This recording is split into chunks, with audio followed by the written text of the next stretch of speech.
Manubhai and Taraben memorial ફાઉન્ડેશનના chairman Jyotindra મામા આજે મારી સાથે છે, જેને આજે મામા તરીકે સૌ કોઈ ઓળખે છે. જ્યોતિન્દ્રભાઈ મહેતા, જેઓ સહકારી ક્ષેત્રના આગેવાન છે.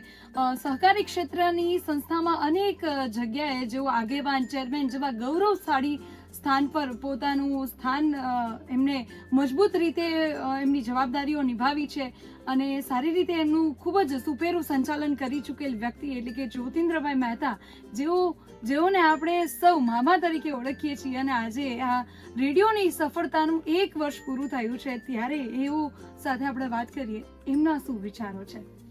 મામા, રેડિયો રાજકોટનું વિઝન શું છે?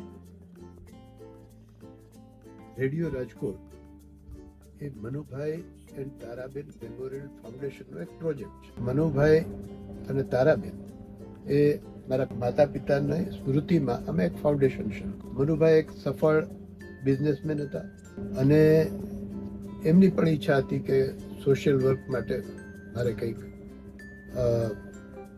ફંડ ફાળવું. અને તારાબેન એક જૈન ધર્મના સમૃદ્ધ શ્રાવિકા હતા.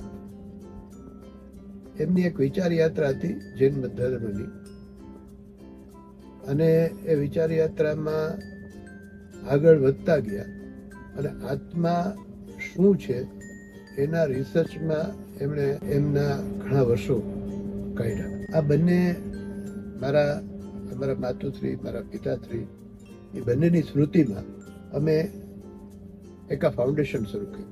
અમે નાના મોટા કામ તો જે દરેક ફાઉન્ડેશન કરે છે કે દરેક સેવાકીય ઓર્ગેનાઇઝેશન કામ કરતા હોય એમ શરૂ કર્યું.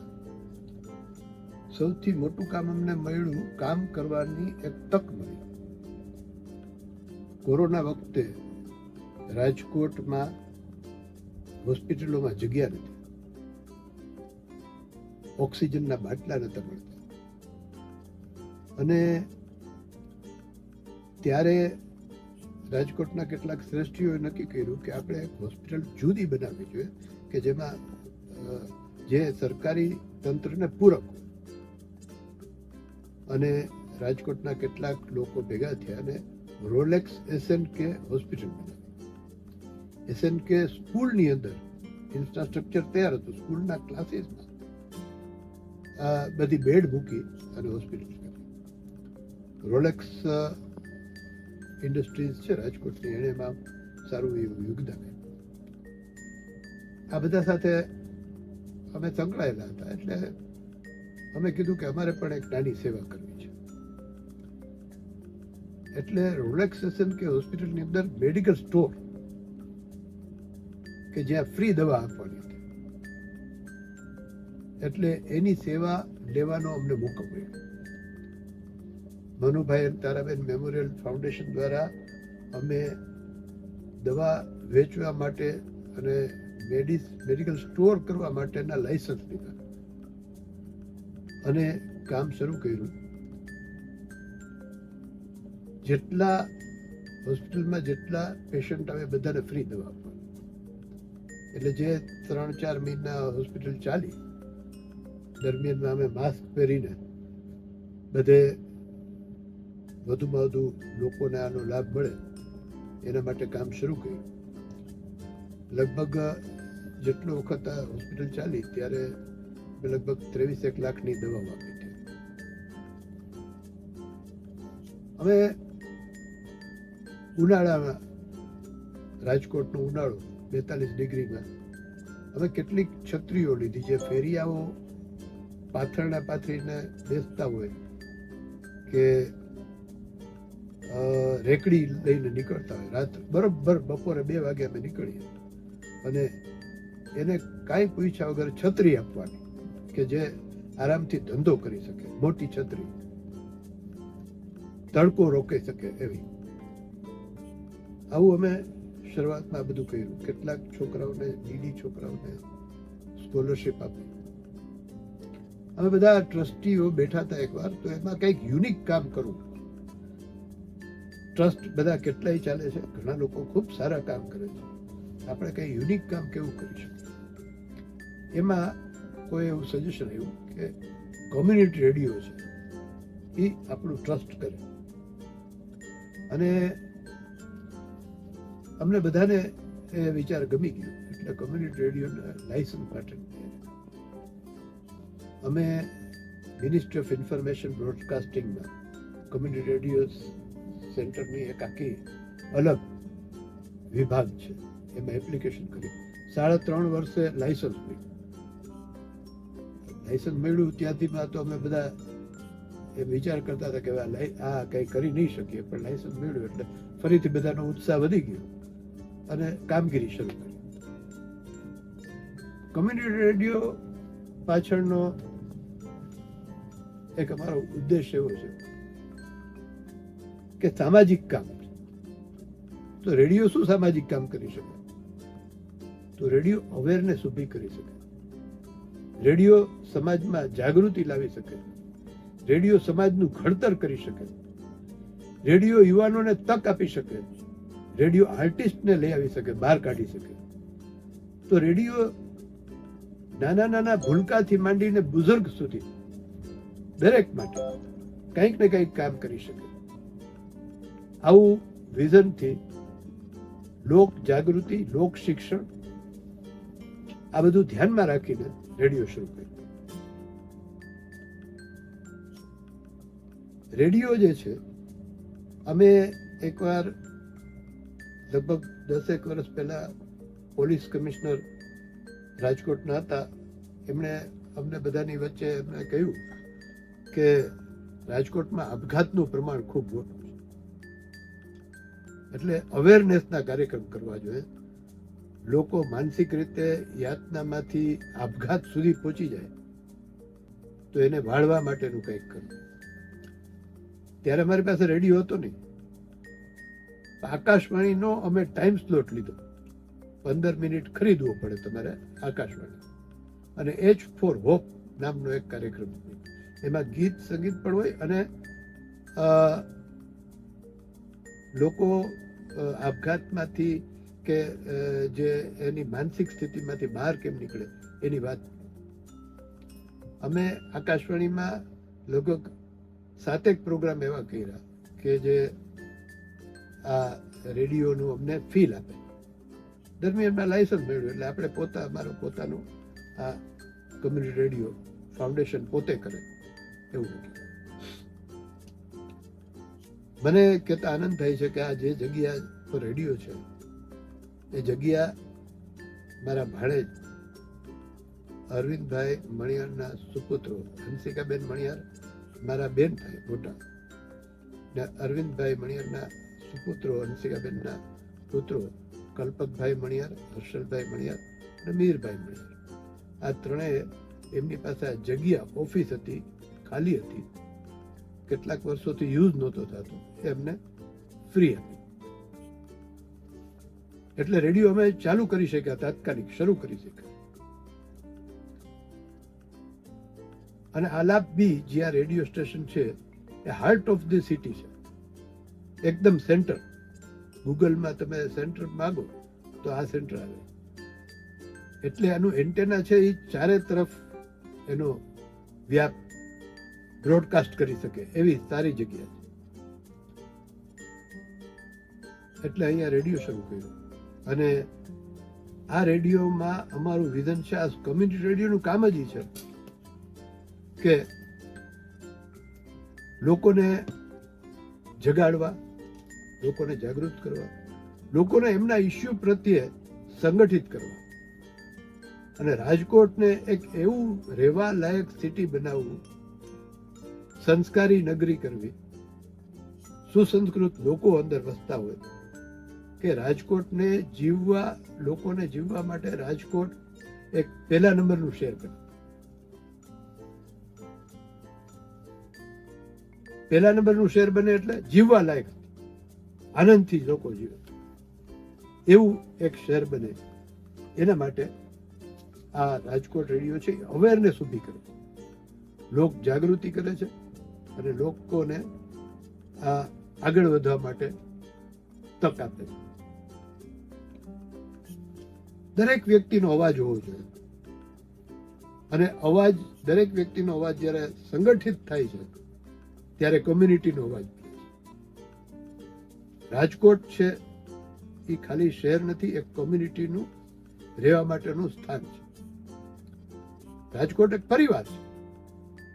પરિવારના લોકો ભેગા મળીને રાજકોટને ક્યાંક ઉપર લઈ જવા માંગે છે, પણ બધાની અલગ અલગ જે માનસિકતા છે ને એક વિચારમાં ભેગા કરે. આ એક આપણું મોટામાં મોટું એક કર્તવ્ય છે. એટલે કમ્યુનિટી રેડિયો છે એ સામુદાયિક રેડિયો કહેવાય છે. એને ચલાવવાળા ખાલી મનુભાઈ અને તારાબેન મેમોરિયલ ટ્રસ્ટ નથી, એને ચલાવવાળા રાજકોટના લોકો છે. અને રાજકોટની ઈચ્છા પ્રમાણે, રાજકોટની મરજી પ્રમાણે આ રેડિયો સ્ટેશન ચાલે એવું અમારું આપણું જે એક કર્તવ્ય છે. મનુભાઈ અને તારાબેન એટલે મહેતા ફેમિલી, એટલે મનુભાઈ અને તારાબેનના 5 પુત્ર પુત્રીઓ. સૌથી મોટા અમારે હંસિકાબેન મણિયાર, એના પછી અમારા મોટા ભાઈ હરીશભાઈ મહેતા, જે મુંબઈ હતા, પહેલા અમેરિકા રહેતા હતા, જેમનો સ્વર્ગવાસ થઈ ગયો છે. એમના ધર્મપત્ની દર્શનાબેન, જે મારા દર્શના ભાભી છે. પછી એના પછી અમારે રશ્મિબેન ગાંધી પરિવારમાં છે, એ અમેરિકા છે. એક સારા સંગીતકાર છે, સારા ગાયક છે, એમણે વિશારદ કરેલું છે અને સિતાર વગાડે છે ને ત્યાંની હિન્દુ કોમ્યુનિટીની જે હિન્દુ મંદિરમાં ખૂબ એક્ટિવ છે.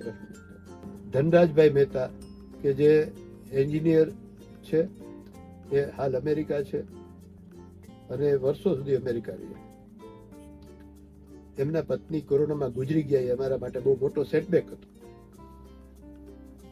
અને છેલ્લે હું જ્યોતિન્દ્ર, મારા પત્ની મીરાબેન છે. અને અમે બધા મનુભાઈ તારાબેનનું નામ કેમ આગળ આવે એના માટેની જે અમારી અંદરની ઈચ્છા છે. એટલે આજે 1 વર્ષ જ્યારે રેડિયો રાજકોટને થયું છે, તો અમારા માટે આ ગૌરવની ક્ષણ છે. 1 વર્ષથી અમે આ જે સંચાલન, બધા આપણી ટીમે, રેડિયો રાજકોટની ટીમ, આ બધા ભેગા મળીને, અમારા ટ્રસ્ટીઓ અજયભાઈ વાળા અને હેમાલી ખોખાણી, આ બધાએ ભેગા મળીને આ રેડિયો અહીંયા સુધી લઈ જવા માટેનું, એમાં અત્યારની જે ટીમ છે, સંજયભાઈ છે મહેતા, દેવિયાની છે, પૂર્વી છે, ચાંદની છે, અમારો કરણ છે અને કથિક, ઋષિભાઈ, આ આખી ટીમ છે. અને આ ટીમ છે એ પરિવારની જેમ કામ કરે છે. અને હું માનું છું કે આવતા દિવસોમાં જે મિશન છે કમ્યુનિટી રેડિયો, લોકોને અપલિફ્ટ કરવા, લોકોની માનસિકતા સુસંસ્કૃત અને સંસ્કારી નગરી રાજકોટની બને, એમાં આપણે બધા ભેગા મળીને સફળ થશું. હવે MTMF ની વાત કરીએ કે મનુભાઈ અને તારાબેન મેમોરિયલ ફાઉન્ડેશન, તો એનું વિઝન શું છે?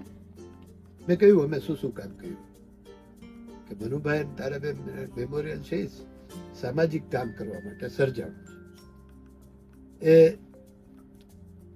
સેલ્ફલેસ એટલે નિસ્વાર્થ ભાવે કામ કરવું, સમાજના લોકોને મદદરૂપ થવું, અને જેટલે બને ત્યાંથી જે શક્ય હોય એટલું આપણે એવું કામ કરવું કે લોકોને એમાંથી કંઈક ને કંઈક પ્રેરણા મળે અને લોકો એનાથી આગળ વધે. રેડિયો રાજકોટની એક સફર છે. એ સફર કહેવામાં મને ખૂબ આનંદ ને ગર્વ થાય. લાયસન્સ મેળવ્યા પછી મશીનરીઓ લીધીને બધું સેટઅપ કર્યું. પહેલાં અમે ટ્રાયલ બેઝ ઉપર ખાલી 3 કલાક રેડિયો ચલાવ્યો. પછી ટીમની હિંમત વધતી ગઈ અને ધીમે ધીમે 12 કલાકનો રેડિયો કર્યો. સવારે 7:30 થી સાંજે 7:30 તમે રેડિયો રાજકોટ ઓન એર સાંભળી શકો છો. એટ ધ સેમ ટાઈમ તમે ઓનલાઈન પણ સાંભળી શકો છો. રેડિયો માટેની ઘણી બધી એપ છે, ઇન્ડિયા રેડિયો, રેડિયો ગાર્ડન, એમાં આખી દુનિયામાં સંભળાય છે. પણ ઓન એર સવારે 7:30 થી સાંજે 7:30, અને ઓન લાઈન જે છે, જે ઇન્ટરનેટ દ્વારા સાંભળી શકો છો, જેને ઇન્ટરનેટ રેડિયો કહેવામાં આવે છે, એ તમે 24 કલાક સાંભળી શકો. એટલે સવારે 7:30 થી સાંજે 7:30 સુધીનો જે પ્રોગ્રામ છે એ પાછો અમે રિપીટ કરીએ છીએ, કારણ કે પરદેશના લોકો દિવસ અને રાતના જે ફેર પડે છે સમયનો, એને કારણે અમેરિકાના લોકો ફરીથી સાંભળી શકે. એટલે ઓનલાઈન રેડિયો છે એ ફરીથી અમે રિપીટ કરીએ. હવે આનંદ અમને એ વાતનો છે કે આ જે ઓનલાઈન રેડિયો છે એ લગભગ 40,000 લોકો સાંભળે છે દુનિયા તરફ. અમેરિકામાં સાંભળે છે, દુબઈમાં સાંભળે છે, લંડનમાં સાંભળે છે, સાઉથ આફ્રિકામાં સાંભળે છે, ઓસ્ટ્રેલિયામાં સાંભળે છે. અને આ ઓનલાઈન રેડિયો જ્યાં જ્યાં રાજકોટના લોકો છે, જ્યાં જ્યાં ગુજરાતીઓ છે, એને પોતાનો રેડિયો લાગે છે. એટલે ઓનલાઈન રેડિયોની સફળતા પણ જે મળી અમને, તો હવે વધારે ને વધારે કામ કરવાનું મન થાય એવી રીતે રેડિયો રાજકોટ ચાલે છે. ઘણા બધા લોકો 15મી ઓગસ્ટે સંદેશો આપે કે તમે રાજકોટમાં, ગુજરાતમાં, ભારતમાં દેશભક્તિથી પ્રેરિત બધા પ્રોગ્રામ કરો છો, તો અમે અમેરિકામાં બેઠા બેઠા, સાઉથ આફ્રિકામાં બેઠા બેઠા ઇન્ડિયાને બહુ મિસ કરી. ભારત પ્રત્યેનો અમને લાગણી વ્યક્ત કરવાનો એક મોકો છે. તમે જેટલું છે ભારતમાં રહીને કરો છો, એના કરતાં અમે વધારે અમારા દેશને મિસ કરી દઈશું. એટલે આખો જે રેડિયો છે એ સર્વવ્યાપી થયો છે. અને હજી આપણી મઝલ હજી ઘણી ઓછી કાપી છે, ઘણા લાંબે સુધી જવાનું. આપણે ટૂંક સમયમાં રેડિયો રાજકોટની એપ બહાર પાડશું. એપ એટલે તમારા મોબાઈલમાં રેડિયો રાજકોટના પ્રોગ્રામ સાંભળી શકો, કારણ કે 24/7 ચાલે છે. પોડકાસ્ટ સાંભળી શકો, જૂના પ્રોગ્રામ સાંભળી શકો, અને નવા પ્રોગ્રામનું સૂચન કરી શકો. આ બધું જ આપણી એપમાં આવવાનું છે. આને વિશ્વવ્યાપી બનાવવા માટેનું જે તંત્ર છે એ રેડિયો રાજકોટની ટીમે શરૂ કરી દીધું છે, અને ટૂંક સમયમાં એપ આપણે